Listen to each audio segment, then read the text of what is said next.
Todos os anos é a mesma história. No período da chuva, Angola se torna num rio de lama. Eu até pedi à nossa realização para trazer imagens da chuva para relembrarmos. Veja só, é isso que acontece. É isso que acontece quando muita gente fica sem conseguir sair de casa, circular pelas ruas, tudo cheio de água, um sofrimento por toda a parte da população de Cabinda Ukulele. Para agravar mais ainda o problema, as pessoas constroem as suas casas em zonas de risco, constroem em locais inapropriados, sem medo da morte, desafiando a morte, desafiando a vida, desafiando os seus limites. E é importante lembrarmos sempre, é muito perigoso. Para além das doenças, para além das águas paradas depois, são cerca de 9 meses de um sofrimento que ninguém aguenta mais. Não dá para suportar tanto. Onde estão as autoridades que numa hora dessa não conseguem reparar nisso? Obras paradas, enfim. E depois eu me pergunto, nós estamos no tempo do frio, do cacimbo. Até mais ou menos outubro não há de chover. Mas os buracos continuam aí. Agora estamos a falar dessa obra de que o Giovanni vai entrar daqui a bocado. Mas nós não vemos buracos a serem tapados. Nós não vemos a ação que deve acontecer nesses 3 meses, 3, 4 meses, para que as pessoas sintam que sim, temos pessoas, o governo está a trabalhar. Agora, também é muito importante que nós lembremos o seguinte, esse governo tem apenas 8 meses. João Lourenço está no poder apenas há 8 meses. E em 8 meses não se fazem milagres. Não se pode sair de uma popularidade tão grande para um baixo porque as pessoas esperam que o presidente estale os dedos e os problemas se resolvam. Não. Somos nós quem estragamos as nossas próprias coisas. Os comboios, os autocarros, os aviões. Se somos nós quem atiramos lixo para a rua. Nós também temos de facilitar a vida. E estes moradores ficam expostos a grandes riscos. Veja agora na reportagem que se segue como é viver nestas condições e como as pessoas lidam com essa realidade. Aí, na tela. Este é o cenário de muitos bairros em Luanda. Apesar de serem proibidas, as construções em zonas de risco aumentam a cada dia. No bairro Porto Pesqueiro, no distrito urbano do Angola Quiluange, as imagens falam por si. Valas que são inundadas com facilidade nos períodos de chuva. E mesmo com os riscos, as pessoas continuam a morar aqui. Diz que nós chegamos aqui, então, devido àquela época de guerra, não havia como nós refugiarmos. Viemos refugiar aqui e o governo tinha nos dito que vai nos tirar as casas. Até assim já resistiram várias vezes, mas nunca houve sucesso. Nós corremos mesmo muito risco. Algumas casas estão abandonadas e outras destruídas. Aqui é uma zona de muito risco, praticamente quando chove. As pessoas não dormem, que trabalham, não conseguem ir trabalhar. Quando está a chover mesmo, é pegar as crianças, meter aqui nas quipangas e subimos em cima do teto. E aí mais outro risco. De repente a casa cai, desaba. A nível da cidade de Luanda e nas demais províncias do país, o Estado tem criado alguns projetos habitacionais com o objetivo de retirar as famílias que vivem em zonas de risco. O problema é que são muitas as famílias que, mesmo recebendo as casas, voltam a viver nos mesmos locais. Não adianta nada, já me tiraram da zona do risco e depois volto, mas eu condeno esse tipo de atitude, eu condeno mesmo. O porta-voz do Serviço de Proteção Civil e Bombeiros em Luanda faz um alerta. As pessoas devem saber que regressar para essas zonas é pôr as suas vidas em perigo, é pôr a vida das suas famílias em perigo. Por isso é que muitas vezes nós temos verificado até certo ponto o braço de ferro no sentido de não permitir com que as pessoas possam regressar à procedência. Mas também deixa-me aqui dizer que a responsabilidade deve ser atribuída a todos nós, portanto é uma questão de consciência. Apesar dos projetos habitacionais já existentes para albergar as famílias que vivem em zonas de risco, este ativista social considera que o Estado deveria fazer mais. Enquanto o governo angolano não conseguir resolver esta situação da falta de casa, falta de habitação do povo angolano, continuaremos a ter estes cenários. Para além de representar um perigo para a vida das pessoas, as construções em zonas de risco dificultam o acesso de serviços essenciais em casos de emergência, obstruem as passagens de águas residuais e contribuem para a degradação da estética da cidade. É preciso muita coragem e necessidade para uma pessoa viver nestas condições. E se a casa cair a qualquer momento? E se não for possível salvar as pessoas e os bens a tempo e hora?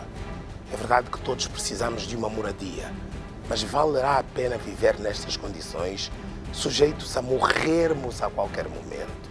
Sim, porque aqui o perigo está sempre à espreita.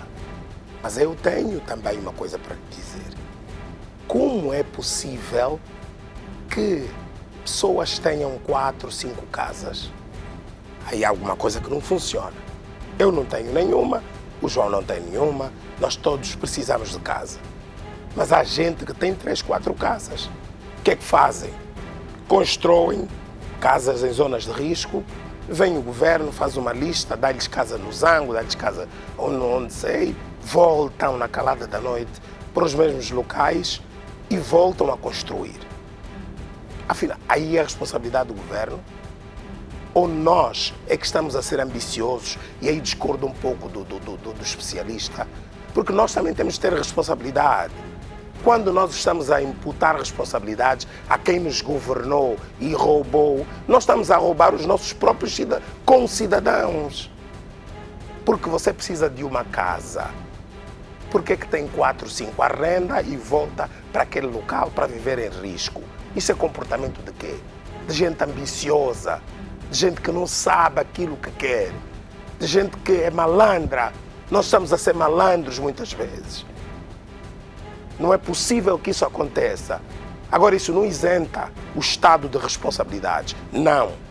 Porque deve haver aí algum truque qualquer entre alguns responsáveis dos municípios, das localidades, responsáveis pela distribuição das casas, que ensinam as pessoas a fazerem esses truques. Nós vamos saber disso. E vocês vão ter de nos ouvir. Porque eu falo e vão ter de me ouvir. Adilson Calazans, fala comigo. Como é que é essa história? Viveste tudo isso durante semanas enquanto preparavas a tua reportagem? Lembro-me muito bem. E hoje tu tens maior propriedade para falar sobre isso. Fala-me, conta-me dessas histórias. Fala comigo.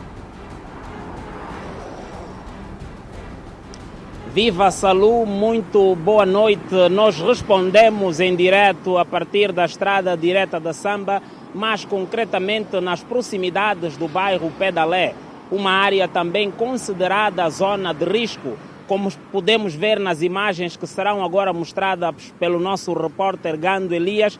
Aliás, diga-se de passagem, grandes imagens que estão a ser mostradas nesse exato momento, aqui mais concretamente no bairro Pedalé, uma zona também considerada zona de risco. Como podemos ver aqui, a situação piora principalmente no tempo chuvoso, porque as casas encontram-se construídas numa zona em que a qualquer altura podem desabar, mas mesmo assim as populações continuam a viver nestes locais. Importa também referir que quando fazíamos a nossa reportagem tivemos a oportunidade de verificar que a nível dos diferentes distritos e municípios da cidade capital existem muitos bairros que encontram-se em zonas que são consideradas zonas de risco. Quando falamos em zonas de risco, estamos a falar exatamente sobre aquelas zonas que têm risco de desabamento, deslizamento de terra e zonas que principalmente no tempo chuvoso têm problemas de inundações. como esta zona que vimos no bairro Porto Pesqueiro, em que tivemos a oportunidade de visitar. Vale também dizer que, relativamente à situação que o Salou fez referência ainda há instantes, existem muitos moradores destes bairros que o governo faz esforços suficientes para poder então tirar as famílias das zonas que são consideradas zonas de risco, mas infelizmente são muitas as famílias que, não sei se por rebeldia ou por ganância, fazem de tudo para voltar nas mesmas zonas que são consideradas zonas de risco. Hoje a nossa equipa de reportagem está em direto a partir deste ponto, onde na verdade teríamos de falar com um representante da administração do distrito da Samba, que infelizmente à última hora acabaram por desconfirmar a presença. No entanto, esta é a informação que podemos passar a partir daqui, Salou, mas vale também dizer que os bairros construídos em zonas de risco a nível da cidade de Luanda e também nas demais províncias do país, pelo que nós podemos constatar a nível da reportagem que fizemos e também das várias pesquisas, vai crescendo a cada dia que passa. O administrador ou administradora do Distrito Urbano da Samba, que estaria presente neste momento para dar respostas relativamente a estas questões que os nossos telespectadores também querem ver respondidas, infelizmente não apareceram. As imagens são de Gando Elias, eu sou Adilson Calazans. Muito bem, Adilson. E agora vai um recado para quem da administração do distrito da Samba não apareceu. Estão com medo? Que boa, né? Não tem como justificar, não é verdade? Vamos vos apertar os sapatos. Vocês calçam 40, vamos vos pôr 35. Eu estou a falar sério. Vão calçar 35. Estão em casa, não é? Scotchzinho. Ao virar, não ligamos. Eles falem. Nós vamos falar mesmo. Nós vamos falar mesmo. Podem ter a certeza que vamos falar. Muita gente está a participar com mensagens na nossa página do Facebook. É só procurar Informação TV Zimbo no Facebook. E muito bom que as pessoas sejam a manifestar-se. Adolescentes podem participar de festas noturnas. Vamos mostrar algumas imagens, então, mensagens, mais algumas mensagens que os nossos telespectadores nos estão a enviar. O Alexandre News Rap, o Estado vê a situação do povo e ignora. É mensagem do Alexandre. Outra mensagem do Evandro Tafinha. A culpa nem sempre é dos pais. De quem será Tafinha? É preciso às vezes justificarmos. Gabriel Capitão, falta de atenção por parte dos encarregados de educação. Concordo, nós estamos muitas vezes distraídos ou nos lixando, perdoem-me o termo. Mais, mensagem do Welbeck Kalongwa, acho que é assim, reflexo da sociedade em que vivemos. Temos de mudar, Kalongwa. Duplo rapper, isso é triste, mas com o Fala Angola, creio que isso tudo vai mudar. Acertou na mosca, pimba! E, enfim, vamos ler mais mensagens daqui a bocado. A população do Lubango está assustada. Tudo porque a maternidade da província é acusada de estar a administrar anestesia já aspirada. O número de mortes no hospital é elevado e a população desconfia que seja por causa do medicamento. Vamos acompanhar aqui, agora, na tela. De fora parece ser uma estrutura de invejar, mas por dentro constatamos uma realidade bem diferente. É aqui onde diariamente muitos bebês chegam ao mundo. Há um ano, esta família perdeu a filha de 32 anos de idade durante uma operação no hospital. Mas até agora não existem explicações em relação às causas da morte. Desde que ela foi operada pela primeira, não houve evolução. Até que volta a ser reoperada e, infelizmente, pronto, dia 10 deixou-nos. Estar assim, sem saber de concreto, é duro. A mãe traumatizada não consegue nem mesmo passar em frente da maternidade do Lubango. Eu a passar, eu fico naquilo que a minha filha ainda está lá. E evito passar nesta rua. Só o ano de 2017, mais de 100 mulheres perderam a vida no hospital do Lubango e o número de bebês mortos chega a 500. Durante o ano de 2017, a maternidade do Lubango usava anestesia tiopental já vencida, segundo a Direção Provincial de Inspeção de Saúde. E fizemos a apreensão deste medicamento para destruição e estamos a trabalhar no apuramento das razões e motivações que levaram com que este produto ficasse no bloco operatório, mesmo estando expirado. Mas a direção do hospital nega o uso do medicamento vencido e acredita ser má-fé dos funcionários da maternidade. O caso foi para um processo disciplinar e está a correr os trâmites normais. Infelizmente, vamos ter que arcar com as consequências. Foi uma realidade, encontrou-se, mas neste momento nós temos o tiopental que vai caducar só em janeiro. Mesmo com a garantia do hospital de que usa medicamentos de forma correta, alguns pacientes temem ser atendidos na maternidade do Lubango. O atendimento daí não está bom, está mal. Esse que cantucou mesmo aí tem, mas sempre estão entregando os doentes, antes de botarem não. Este especialista em emergências médicas revela que o uso de analgésicos vencidos pode causar síndrome de Rey, ou seja, destruição total do fígado do paciente. O medicamento ou esta droga afeta a imunidade do paciente, destruindo o fígado por completo. E para este advogado, as famílias devem denunciar quando verificarem negligência médica.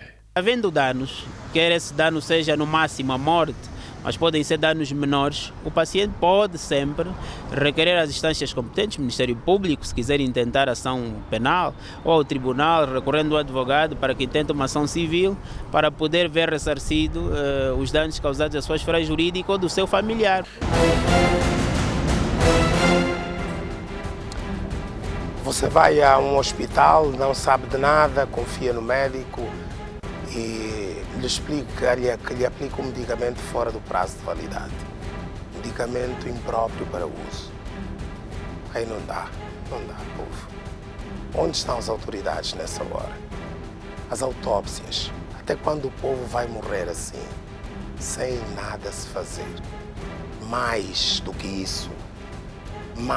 isso. Não tenham medo de ir à procura de advogados para intentar ações contra esses hospitais, a maternidade do Lubango. E como viram, estamos a girar Angola. Hoje já entrou a Huila, amanhã entrará outra província qualquer, e enfim. Mas nós precisamos da vossa denúncia. Denunciem, filmem o atendimento nos hospitais. Mostrem-nos mulheres que são colocadas na parede e apanham dos maridos.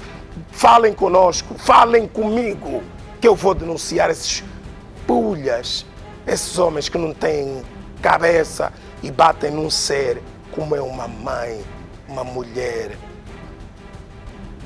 Daqui a pouco volto conosco no próximo bloco. Vamos ver como muitos adolescentes sofrem agressões por parte de colegas sem que os pais se apercebam. Eu volto já.